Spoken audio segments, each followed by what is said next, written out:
Hello everyone, my crypto journey की day 14 यानी कि 25 में 2021 में आपको तहे दिल से स्वागत करता हूं।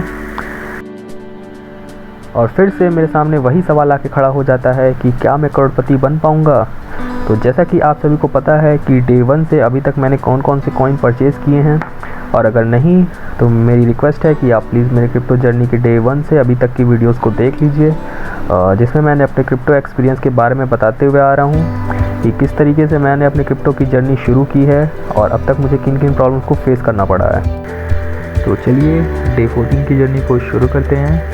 तो जैसा कि आप लोगों को पता है कि मार्केट बिल्कुल डीप में चल रहा था और आज इसमें थोड़ी सुधार आई और धीरे धीरे मुझे मार्केट का ज्ञान भी होने लगा था कि इस तरीके के क्रैश हर साल देखने को मिलते हैं। तो चलिए मैं एक इमेज के थ्रू आपको हर साल के हुए क्रैश को एक्सप्लेन कर देता हूँ। तो जैसा कि आप लोग देख सकते हैं कि ये बिटकॉइन हिस्टोरिकल करेक्शंस की इमेज है, जिसमें अब तक जितने भी मार्केट में क्रैश आए हैं उसके बारे में दिया गया है।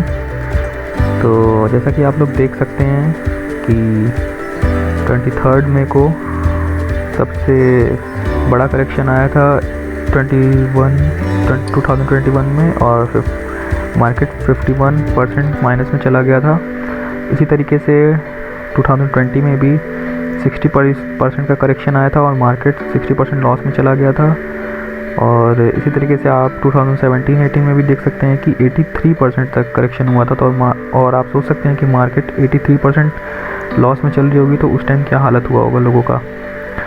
और इसी तरीके से आप देख सकते हैं 2013 और 2016 में भी अप्रॉक्स 87% का लॉस हुआ था मार्केट में। तो इस तरीके के करेक्शन हर साल मार्केट में आते हैं और जब ये करेक्शन हो जाते हैं तो उसके बाद धीरे धीरे मार्केट पंप होना शुरू होता है और पंप होने के बाद अब हर साल एक नया रिकॉर्ड सेट करता है अपने ऑल टाइम हाई का। तो मैं भी बस उसी का वेट कर रहा हूँ।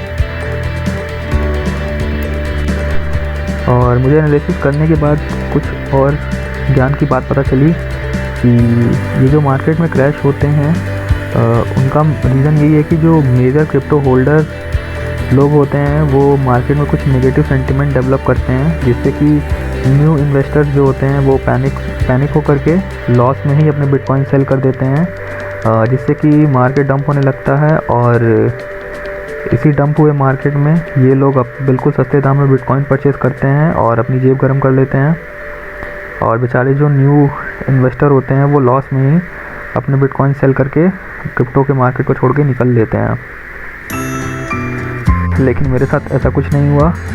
मैं एक बिगनर हूँ, लेकिन मैंने अपने क्रिप्टो की एनालिसिस जारी रखी थी, जिसकी वजह से मैंने पैनिक लॉस नहीं किया और मैंने अपने बिटकॉइन होल्ड करके रखे।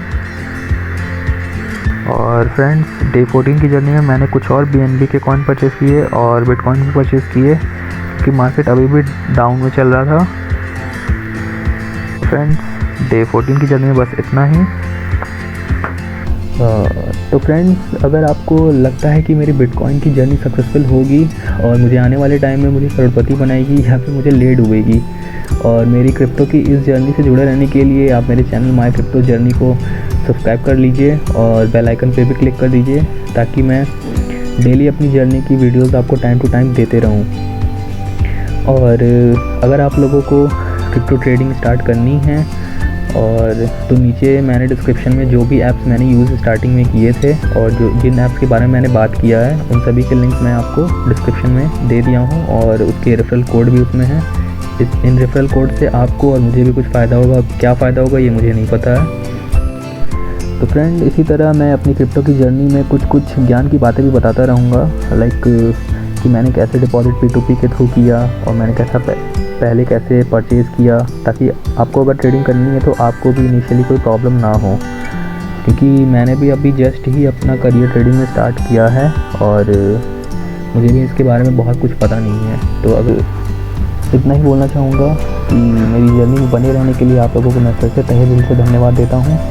और जैसा कि आप लोगों ने थंबनेल में भी देखा होगा कि क्या मैं करोड़पति बन पाऊँगा, तो ये एक बहुत बड़ा सवाल है और इस सवाल का जवाब जानने के लिए आप मुझसे जुड़े रहिए। जिसका जवाब मुझे खुद नहीं पता है कि आने वाले टाइम में क्या होने वाला है। तो बस आज के लिए इतना ही। Bye bye, take care.